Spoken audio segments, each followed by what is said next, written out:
ఓం శ్రీ గురుభ్యో నమ. హరి ఓం. అందరికీ నమస్కారం.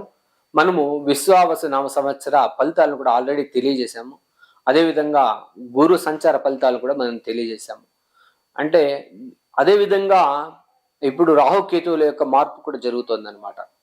ఈ రాహుకేతువులు మే 14న ఆ క్షమించండి, మే 18న సాయంత్రం 5 గంటల 10 నిమిషాలు సమయానికి ఆ రాహుకాలంలో ఈ యొక్క రాహుకేతువులు సంచారణం అవుతుంది అనమాట. అంటే స్థానచలనం అవుతున్నాయి. అంటే ఏంది, రాహు కుంభరాశి మీనరాశి నుండి కుంభరాశికి రావడం జరుగుతుంది. అదేవిధంగా కన్యా రాశి నుండి కేతు సింహరాశికి రాబోతున్నాడు. వీటి యొక్క ఫలితాలు ఎలా ఉంటుంది? చాలా మందికి అపోహలు, చాలా మందికి భయాలు, చాలా మందికి ఏదేదో ఉంటుందన్నమాట విషయాల్లో.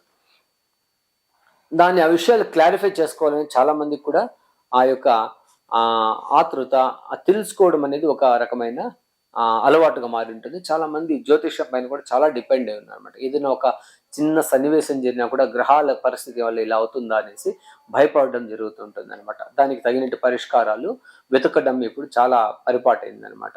అదేవిధంగా ఈ రాహుకేతువులు అంటే మనం దాన్ని ఛాయాగ్రహాలు అంటాం అనమాట. దానికి ఒక షేప్ అనేది ఉండదు అనమాట.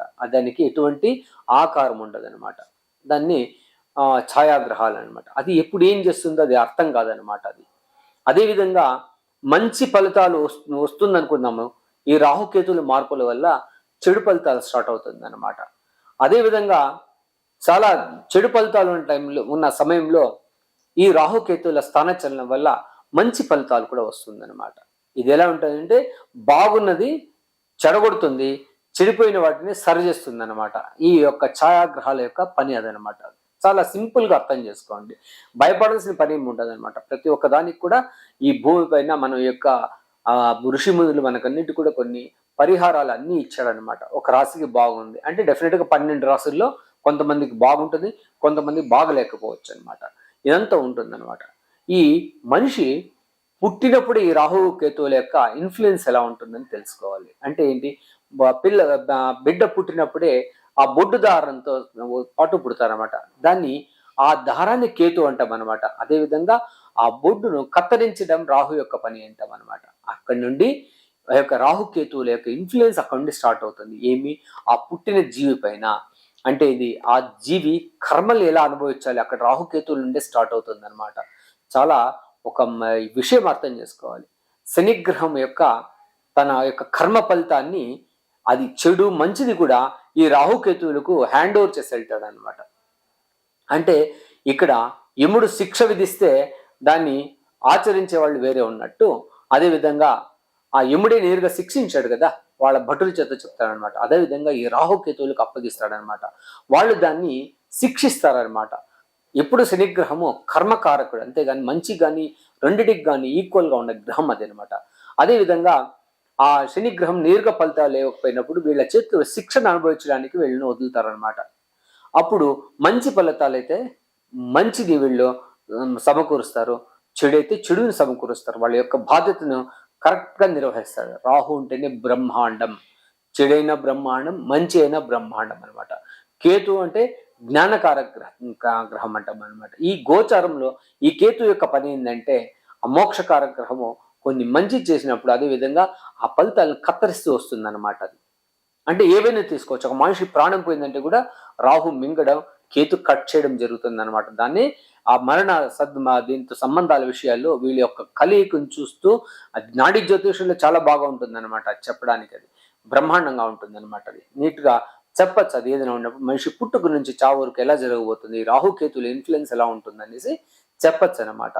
దీంతో ఈ ప్రతి దేవుడికి కూడా తప్పలేదు, అర్థం చేసుకోండి. ఆ దేవుడికి కూడా తప్పలేదు. ఏంది, సాయి గ్రహణాల నుండి తప్పించుకోలేకపోయినారు దేవుళ్ళు కూడా.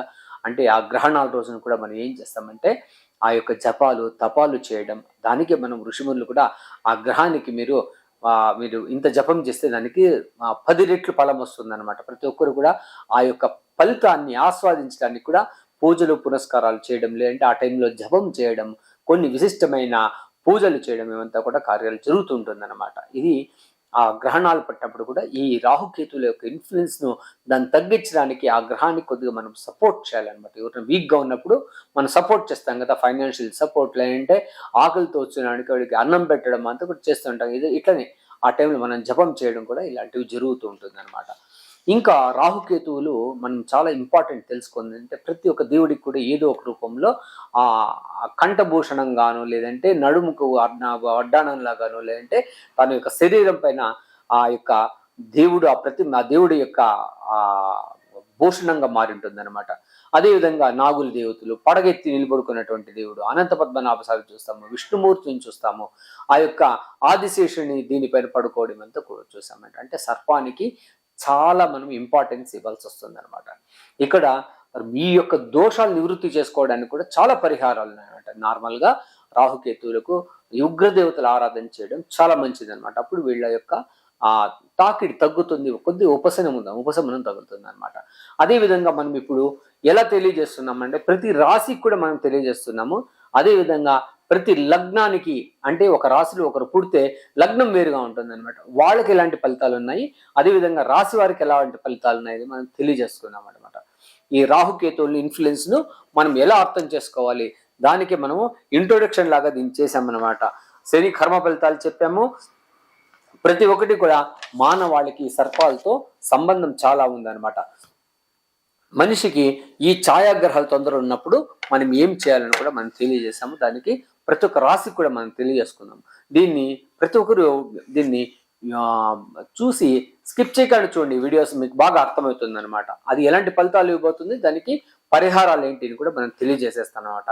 ఆ ఫలితాలు చూసుకుని మీ యొక్క ఆ యొక్క దుష్ఫలితాల నుండి బయటపడి ఆ యొక్క మంచి ఫలితాలను మీరు ఎవరికైనా మీ రాశికి బాగుంటుందని ఆస్వాదించి ఇంకంత మంచి ఫలితాలను పొందడానికి మీరు ట్రై చేయొచ్చు.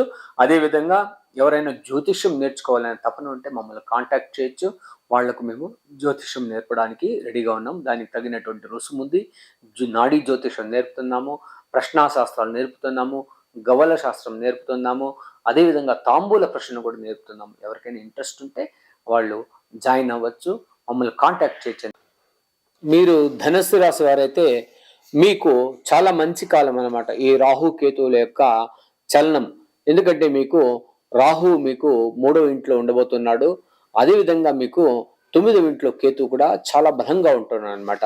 ఆల్రెడీ మీకు ఇన్ని రోజులు ఉన్నటువంటి సమస్యల నుండి మీరు చాలా ఉండి బయటపడిపోతున్నారు. ఎటువంటి సమస్య ఉండదన్నమాట. అదేవిధంగా మీకు ఈ హనుమంతుడు ఉన్నటువంటి నా రాశి కూడా ఇది అనమాట. మూలా నక్షత్రం అయిన ధనుసు రాశిలో ఉన్నటువంటి ఆ నక్షత్రం అన్నమాట. ఆయన కూడా అంతే చిరంజీవిగా నిలిచిపోయాడు కాబట్టి పేరు ప్రతిష్టలు ఆయనకు, నిత్య కైంకర్యాలు ఆయనకు కూడా చాలా మంచి, దీంతో భక్తులు కూడా పూజ చేస్తారనమాట. అదేవిధంగా ధనవర్షం మీకు, సుభిక్షము, ఓ పచ్చని సంసారం, మీ సంసారంలో ఎటువంటి గొడవలు ఉండదు, చాలా బ్రహ్మాండంగా ఉండబోతోంది అనమాట. చాలా మంచి కాలం అని మాత్రం మీకు తెలియజేస్తున్నాను అనమాట.